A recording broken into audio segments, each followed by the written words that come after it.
Sting operation का नुस्खा सिखाने वाले दिल्ली के मुख्यमंत्री अरविंद केजरीवाल आज खुद एक स्टिंग में फंस गए। केजरीवाल का एक ऑडियो टेप सामने आया है जिसमें वे अपनी ही पार्टी के नेता योगेंद्र यादव और प्रोफेसर आनंद कुमार के खिलाफ अपशब्दों का इस्तेमाल कर रहे हैं। इसमें केजरीवाल ऐसी बातें कह रहे हैं जो उनकी छवि से मेल नहीं खाती। आपको अलग रखे हैं शायद, मुझे लग रहा है इसीलिए दिक्कत हो रही है। आप अपने को इन्वॉल्व करिए सर प्लीज। और मैंने कई बार आपसे कहा, मैं इस लड़ाई झगड़े के लिए नहीं आया था, मुझे कोई इंटरेस्ट नहीं है इसमें। आप प्रशांत भूषण और योगेंद्र यादव के साथ आप मिलकर काम कीजिए, आपको मेरी बहुत बहुत शुभकामनाएं। मैं इस लड़ाई झगड़े के लिए नहीं आया था। अगर जरूरत पड़ी तो मैं आम आदमी पार्टी छोड़ के अलग पार्टी बनाने की सोच रहा हूँ। आप लोग संभालिए आम आदमी पार्टी, बहुत अच्छी टीम है। प्रोफेसर आनंद कुमार, पिछले 4 दिन में प्रोफेसर आनंद कुमार और अजीत झा ने जो कमीनपंथी करी है, मतलब इतना कमीना। उन्होंने कहा आरटीआई लागू करो, हमने आरटीआई लागू करो, हमने कहा ठीक है तैयार है, बातचीत चल रही है अभी दोनों गुटों में। उन्होंने कहा वॉलंटियर पार्टी से, हमने सारी बातें उनकी मान ली। अब कल वो कहते हैं ये तो हम बार्गेनिंग कर रहे थे, हमारा ये इन चीजों में तो इंटरेस्ट है। तो इतने कमीने हो तुम लोग, क्या बार्गेनिंग कर रहे हो तुम लोग? इतने घटिया किस्म के इंसान हो तुम लोग, जो कम कैपेबिलिटी वाली हमारी टीम कह रहे हो ना, ये प्योर आदमी है। हमारे में क्षमता कम हो सकती है लेकिन हम दिल के काले नहीं है। ये लोग दिल के काले और ये लोग एक नंबर के कमीने लोग हैं। तो आपको शुभकामनाएं उमेश। सर ऐसा मत समझिए। सुनिए, मेरे को इसके ऊपर और कोई चर्चा नहीं करनी है, इसलिए मैंने अलग कर रखा है। अब ये देख लेते हैं क्या करने हैं, नहीं तो मैं अपने 67 एमएलए लेके अलग हो जाऊंगा। आप लोग चलाइए आम आदमी पार्टी, मेरे को कोई लेना देना नहीं। हमारी प्लीज देखिए, बात ये मेरी आपकी नहीं है सर, बात इस देश की। ये क्या तमाशा है आपका कि सारे मिलके चलो, उनसे जाके बात करो ना। उन सालों ने हराने में, तुम्हारी अच्छी टीम जो कह रहे हो, उन्होंने हमें हराने में कोई कसर नहीं छोड़ी दिल्ली चुनाव के अंदर। उनको अब साथ लेके चले। किसी और पार्टी में होते उनके पीछे लात मार के उन पार्टी से बाहर निकाल देते सालों को। कमीने लोग हैं वो एक नंबर के, तुम्हें पता नहीं है वो क्या है। केजरीवाल की इस भाषा पर आपके नेता योगेंद्र यादव और प्रोफेसर आनंद कुमार ने क्या कहा, ये सुनिए। अरविंद भाई ने पिछले साल कहा था कि मैं उनका बड़ा भाई हूं, उन्हें थप्पड़ भी मार दूं तो मेरा हक है।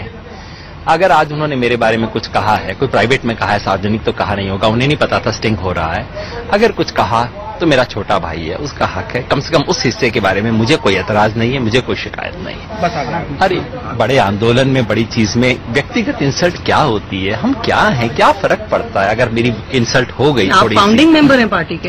व्यक्तिगत इंसल्ट क्या बड़ा सवाल है? आज से 20 साल बाद देश, कार्यकर्ता, जनता ये नहीं याद रखेगी किसकी इंसल्ट हुई, कौन अप हो गया, कौन डाउन हो गया। इस देश को क्या मिला वो याद करेगी, हमारी क्या औकात है। इसलिए ये कोई इश्यू नहीं है मेरे लिए। मैं स्तब्ध हूं और ये मेरी अपनी मर्यादा और अनुशासन से बहुत नीचे की चीज है। इस पर मेरे लिए से आदमी का कुछ भी कहना संभव नहीं है। मैं आहत हूं। अब ये तो जिन्होंने इस भाषा का इस्तेमाल किया उन्हीं से पूछना चाहिए। मैं तो राजनीति में 50 साल से हूं। मेरी जानकारी में किसी भी सार्वजनिक नेता ने इस तरह की भाषा अपने सहयोगियों के लिए कभी सार्वजनिक तौर पर इस्तेमाल नहीं की होगी। प्रशांत भूषण ने कहा है कि स्टिंग के सामने आने से साफ हो गया है कि मेरे योगेंद्र यादव और प्रोफेसर आनंद कुमार के खिलाफ केजरीवाल के मन में कितना जहर भरा है। उसकी जो धुन है, उसके पीछे जो मानसिकता है, वो सुनकर बहुत दुख हुआ कि इतना ज्यादा जहर अरविंद के जहन में हो गया है हमारे खिलाफ, हमारे योगेंद्र यादव, प्रोफेसर आनंद कुमार और प्रोफेसर अजीत झा के खिलाफ। अरविंद केजरीवाल का ताजा ऑडियो स्टिंग जारी करने वाले आप कार्यकर्ता उमेश सिंह का कहना है कि केजरीवाल को कुछ लोगों ने गुमराह कर दिया है। उमेश के मुताबिक स्टिंग के जारी होने के बाद पार्टी के हालात सुधरेंगे। मुझे भरोसा भी था कि अरविंद ने कई मेरी बातें सुनी है, मानी है, और मैं ये जानता हूं इस भरोसे के साथ कि ये चीजें सुधर जाएंगी। लेकिन मुझे उन बातचीत और रिकॉर्डिंग देखने के बाद ये लगा कि इनके मन में पूरा विष कुछ लोगों ने भर दिया है। तो वो लोग भी एक्सपोज होने चाहिए और वो मुद्दे भी अपनी जगह दृढ़ रहने चाहिए ताकि चीजें ठीक से आगे बढ़ सके, जिसके लिए सारे लोग, पूरा देश एकत्रित हुआ। इस स्टेप के बाद जो है दिक्कतें अब बढ़ चुकी हैं। नहीं, हमें लगता है सुधरेंगी ही। इस स्टिंग को आम आदमी पार्टी के प्रवक्ता आशुतोष ने साजिश का हिस्सा बताया है। उन्होंने कहा है कि केजरीवाल शायद गुस्से में ऐसी बात कह दे। मुझे लगता है कि एक बड़ा षड्यंत्र का हिस्सा है। पिछली बार भी जब प्रशांत जी ने कहा कि सच सामने आएगा, देर शाम को राजेश गर्ग का एक स्टिंग ऑपरेशन सारे चैनल पे चलता है। उसके बाद आज जब कल बातचीत खत्म हो गई, उसके बाद फिर एक स्टिंग ऑपरेशन सामने आ जाता है। तो ये लगता है कहीं ना कहीं जानबूझकर एक षड्यंत्र हो रहा है आम आदमी पार्टी की छवि को खराब करने के लिए। मैं मानता हूं कि इस तरीके की भाषा का इस्तेमाल नहीं होना चाहिए, लेकिन आप इसको एक संदर्भ में समझिए। जब आपकी पार्टी को तोड़ने की कोशिश की जाए, जब आपकी पार्टी को हराने की कोशिश की जाए और साफ तौर पे कहा जाए कि अरविंद केजरीवाल को बदल देना चाहिए, उनकी जगह योगेंद्र यादव को राष्ट्रीय कन्वीनर बना देना चाहिए, पार्टी को तो सिर्फ 20-22 से ज्यादा सीटें नहीं जीतनी चाहिए, तब इस आदमी की अकल ठिकाने आ जाएगी। और लगातार पार्टी की छीछा लेदर हो रही हो, हम बातचीत की कोशिश करने के बावजूद भी, तो गुस्सा आना स्वाभाविक है, नाराजगी स्वाभाविक है। अंदर की बात यह है कि योगेंद्र कैंप का पलटवार यही है। वो चाहते हैं और दिखाना भी चाहते हैं कि अरविंद केजरीवाल की असलियत क्या है। नैतिकता और आदर्श की बात करने वाले केजरीवाल के इन अपशब्दों को उनके समर्थक नेता भले पचा लें, लेकिन आम आदमी ऐसी भाषा को शायद ही सही माने। इससे पहले आज पूरे दिन आम आदमी पार्टी में घमासान मचा रहा है। प्रशांत भूषण और योगेंद्र यादव ने आज केजरीवाल को खुलकर तानाशाह बता दिया। यहां तक कह दिया कि वो नई पार्टी बनाना चाहते हैं जिसमें सिर्फ अपनी मनमानी कर सके। मैंने इसीलिए बार बार बोला कि देखो ये बहुत खतरनाक चीज है, इसलिए तुमको पीएसी में और नेशनल एग्जीक्यूटिव में ज्यादातर ऐसे लोग होने चाहिए जो स्वतंत्र राय रखते हो और तुम्हारे सामने खड़े होकर हिम्मत रखते हो ये कहने की कि भाई ये बात गलत है। ये मैंने बात उसको बार बार समझाई, लेकिन वो ये कहता रहा कि मैं तो कभी ऐसे संगठन में रहा ही नहीं जहां मेरी ना चलती हो।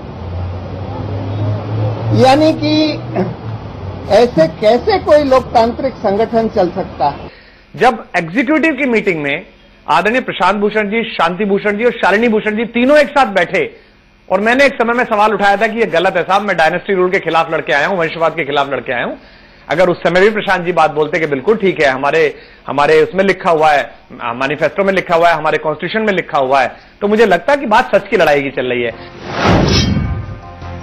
मैं उनसे बार बार ये बात कह भी चुका हूं कि भाई अरविंद, तुम में बहुत सारी खूबियां हैं, लेकिन दो तुम्हारे में फेटल कमियां हैं जो कि हमारी पार्टी को बिल्कुल नष्ट कर सकती हैं और बहुत खराब परिणाम उसके हो सकते हैं। पहला तो ये कि तुम ये चाहते हो कि जो तुम चाहो वही फैसला लिया जाए। अगर अरविंद में कमियां हैं जैसा उन्होंने बताया है, तो कमी केवल पूर्ण पुरुष में नहीं होती, वो तब होता है जब भगवान विष्णु अपना अवतार भेजते हैं। अरविंद भी पूर्ण पुरुष नहीं है, 64 कलाएं उसके अंदर नहीं है, बहुत सारी कमियां हैं, बहुत सारी इसमें सुधारी है, बहुत सारी वो सुधार लेंगे, तो उसमें बहुत सारी कमियां हैं, सुधार लेगा। घर में बैठ के बात करी जाए तो बहुत अच्छा रहता। बाहर प्रेस कॉन्फ्रेंस करके अगर ये बार बार बातें की जाएंगी तो उन करोड़ों लोगों के साथ ये छल होगा जिन्होंने इस वैकल्पिक राजनीति में आस्था व्यक्त की है। फिर ये बोला गया कि ये लोग ये मांग कर रहे थे कि भाई अरविंद को राष्ट्रीय संयोजक के पद से हटाया जाए।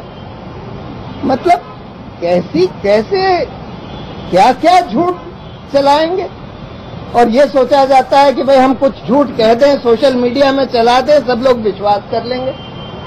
हमने तो लिखित प्रपोजल दिया था। मुझे याद है कि पिछली यानी की जो लास्ट मीटिंग हुई थी नेशनल एग्जीक्यूटिव की, उसमें प्रशांत भाई चिल्लाकर बोले थे कि केजरीवाल क्या है, ये 5 साल केजरीवाल क्या होता है, एक चेहरे पर आपने पूरी पार्टी फिदा कर दी, करोड़ों रुपए खर्च कर दिए। मुझे लगता है वही पीड़ा शायद यहां तक आई है।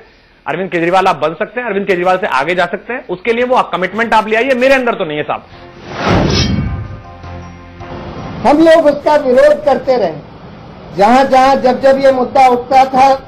वैसे तो हम लोगों को आमतौर पर बताया नहीं जाता था कि क्या नेगोशिएशन हो रहा है, किससे नेगोशिएशन हो रहा है, लेकिन हमारे सामने जब भी ये भनक पड़ती थी तो उसका विरोध करते थे। तो वही मैं कहना चाहता हूं कि आप बड़े हैं, सब कुछ है, लेकिन इसका मतलब ये नहीं है कि आप कहीं भी बोलेंगे, कुछ भी बोलेंगे, आप चलते चुनाव में कहेंगे कि 22 सीटें आए आपके पिताजी हमारे आदरणीय पुराने सदस्य वो कहें कि अजय माकन से भी गया गुजरा है ये आदमी, तो अब योगेंद्र को बनाइए अध्यक्ष संयोजक और ये हारना चाहिए, ये तो ठीक नहीं है। अब लोगों का पसीना लगा हुआ था, पूरी भारत सरकार हराने के लिए लगी हुई थी। दिल्ली हमने आस्था व्यक्त करना चाहती थी और हम घर में ये झेल रहे थे 22 दिन पहले 20 दिन पहले कि हार जाए तो बेहतर है, तो ये तो मेरे ख्याल से ठीक नहीं है।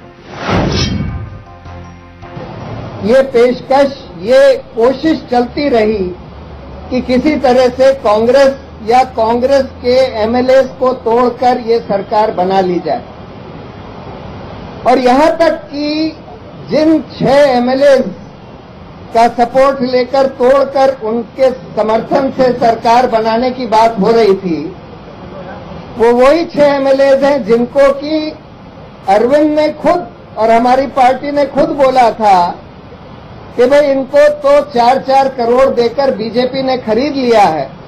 पूरी राष्ट्रीय कार्यकारिणी ने, और इसके लिए वोटिंग हुई थी, ये बात उन्होंने नहीं बताया, पूरी राष्ट्रीय कार्यकारिणी ने बहुमत के आधार पर यह फैसला लिया था कि अगर दिल्ली में पुरानी परिस्थितियों में कांग्रेस के साथ सरकार बनने की कोई संभावना बनती है तो हमें प्रयास करना चाहिए। इस बात को क्यों नहीं बताया प्रशांत जी ने? हम लोग, आप अभी, हमारा केस चल रहा था सुप्रीम कोर्ट में कि असेंबली तुरंत डिसॉल्व होनी चाहिए, लेकिन चिट्ठी ये भेज दी गई कि आप अभी डिसॉल्व मत करिए क्योंकि हम जनता की राय लेना चाहते हैं कि हम फिर से कांग्रेस की सपोर्ट से सरकार बना लें कि नहीं। योगेंद्र जी को, प्रशांत भूषण को इस बात का खुलासा करना चाहिए वो कौन सी ताकतें हैं जिन्होंने 4 घंटे के अंदर जो पूरा समझौता दोनों पक्षों के बीच में हुआ था, उस पूरे के पूरे समझौते को स्कटल कर दिया गया। किसके इशारे पर हो रहा था, इसका खुलासा आज देश जानना चाहता है, हम सब लोग जानना चाहते हैं, उसका जवाब दें। अंदर की बात यह है कि दोनों गैंग की लड़ाई अब चरम पर पहुंच गई है। प्रशांत भूषण और योगेंद्र यादव को पार्टी से बाहर का रास्ता दिखाना तय है। आम आदमी पार्टी की अंदरूनी लड़ाई का क्लाइमेक्स कल सामने आ जाएगा।